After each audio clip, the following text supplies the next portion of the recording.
I want people to know the basic principles of how you can make your money to grow.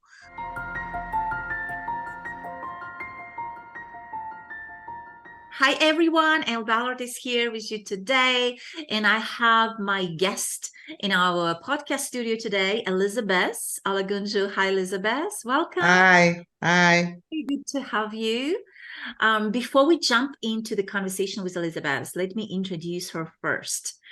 Elizabeth Olagunju, PhD, is a financial coach with federal and state licenses and certification in both mutual fund savings and annuity. Dr. Olagunju is also an MBA holder and certified John Maxwell coach and speaker. She's a division leader in a leading financial organization. She has over 20 years of financial industry experience working with two major Fortune 500 companies as an analyst and a leader. She's an author of 3 inspirational books and co-author 2 international bestsellers. Welcome, Elizabeth. Thank you. Glad to be here with you. Great to have you. The first question that I like to ask right after I introduce my guests is, tell us why you do what you do and what sparked this the whole financial industry, and why you decided to choose that. Awesome. Thank you so much. That's an awesome question to ask, actually. Being that I actually is a biology major. So, so I'm a science major. I wanted to be a medical doctor and all that. Yeah. So I got my BSc, I got my MSc, and then guess what? I switched to finance. It's my passion for growth. I like to see people experience growth. And as a teacher, so with my biology and all that, I was teaching biochemistry, teaching chemistry and all that stuff. And I see how people struggle with their financing.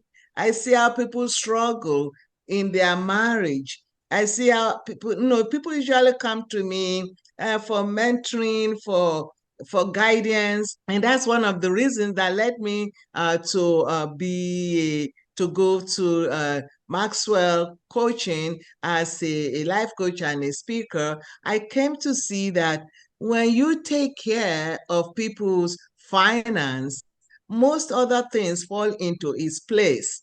And because also of my past experience with the major financial institution, Fortune 500 companies, I see how even big companies deal with finance.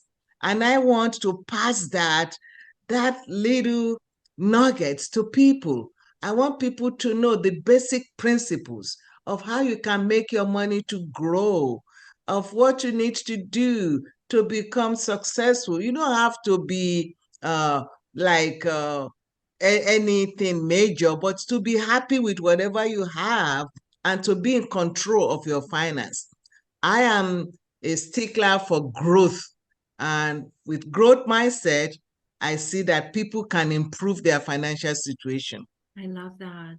Yeah, that's beautiful and so needed. And you're right. I agree with you that a lot of the problems and challenges and tensions can come up because of the finances, or that misalignment in financial situations in families and marriages. I love that. Thank you for sharing that. So I want to move on to your background and where you were born. And this is one of the questions I love to ask when I, speak with women from all over the world on our podcast. How has your background limited or favored you? And you can share where you were born and if your background of, growing up somewhere else limited or favored you in some way. My background had a lot to do with my success because my parents were just modest. They didn't have much. Yes. And I saw around me a lot of poverty. And right from when I was young, I didn't want to be like those people I saw around me. Yeah. I wanted to achieve. I wanted to have more. I wanted to be different. So there was that inner motivation. Yeah. I happen to be the firstborn in the family. I have 5 brothers, and there were 2 of us for girls. And being the firstborn in my culture, Nigeria and Yoruba in particular, the firstborn is expected to lead. So I was like, the expectation of me is that I have to show good example, I have to guide them. So I had no, I didn't have the so I could not afford to not do well. Let's put it that way. Because there are so many other people following me. And so I was the first one to go to the university in my family. And because of that, my siblings also wanted to do that. And then so that led to many things. Then I read science, and I was very proud of that and all of that. And everybody looked up onto me for guidance. And when I got here from Nigeria, I happened to be in a state where, also in a city where all the major Fortune 500 companies have their headquarters in that city, and that was Delaware. So they were ready to train me to get my MBA. So I got my MBA, and once I got my MBA, it opened doors for me. So, and that led me to do one thing or the other, and to also get more experience in finance. Beautiful. Wow, thank you for sharing that. I am also the oldest child, so I can relate, and I just love this attitude of I'm gonna get it, and I'm gonna get through it no matter what, because of your deeper why, right? So nothing can stop you. And so I love that drive. I love that drive. Thank you for sharing that.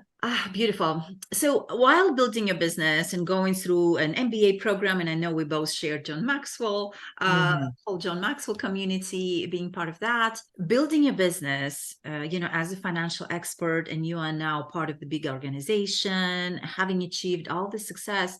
What was your biggest lesson in building a business as a multinational woman? As an international woman, the first thing is, first, you're a woman, and second, you are Black, and third, you have an accent.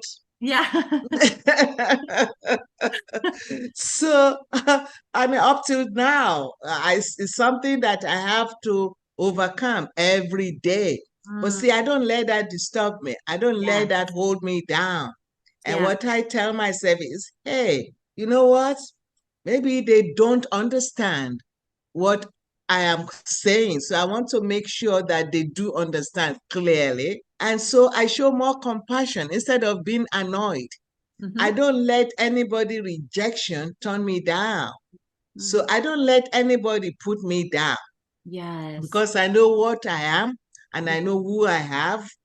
And by the grace of God, I'm a child of God, so nobody can put me down. So I go also showing more kindness and compassion. When you show that to people, I found that Americans are great people. They will listen, they will understand. But once they say that, when their first reaction is negative and you become negative too, then it doesn't get you anywhere.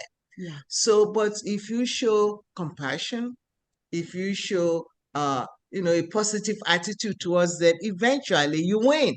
So even though you may have an accent, even though you may be Black and all that, and foreigner and all that, that it doesn't matter. It does not matter. And I find it to be an eye-opener for me. I just learned one thing, is that it takes 2 people. It's when you agree to somebody to put you down, and that's when it will happen. But if you know what your goal is, and you are out there to get your goal, to achieve your goal, you don't have to step over people. You can, with compassion and kindness, achieve what you want to achieve. That's beautiful. Yeah.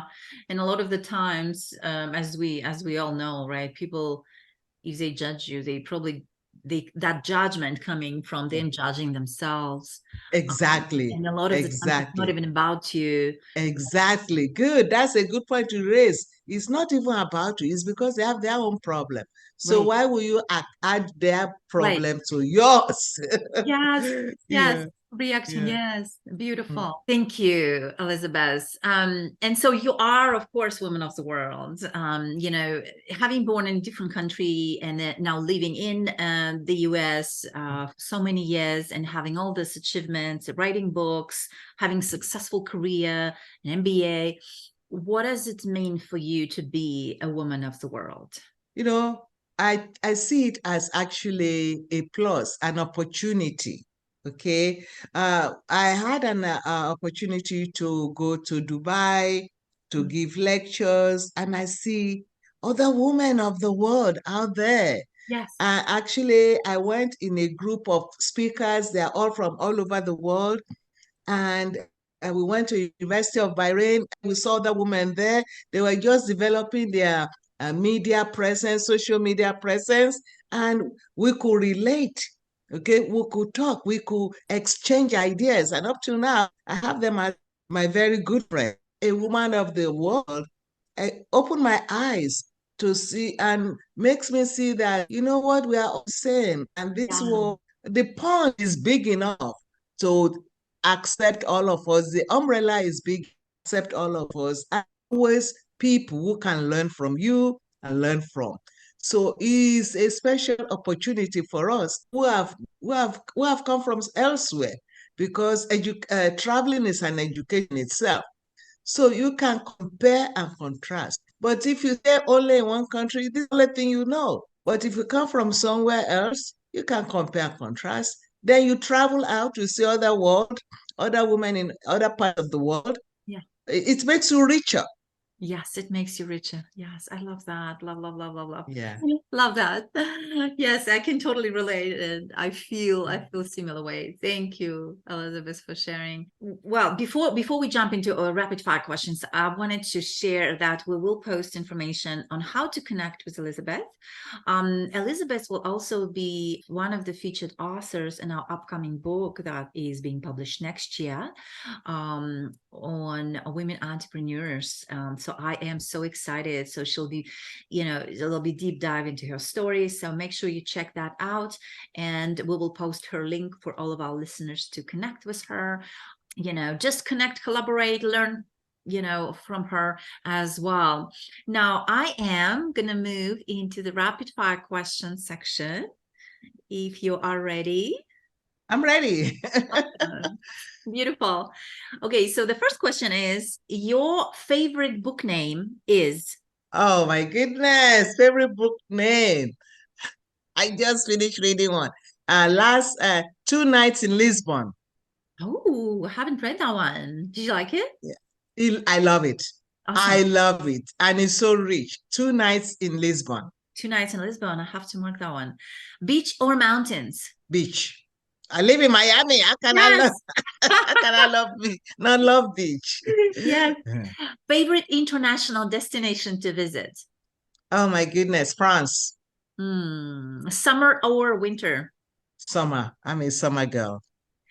And last one is things that you have discovered about yourself recently. Recently, things I've discovered.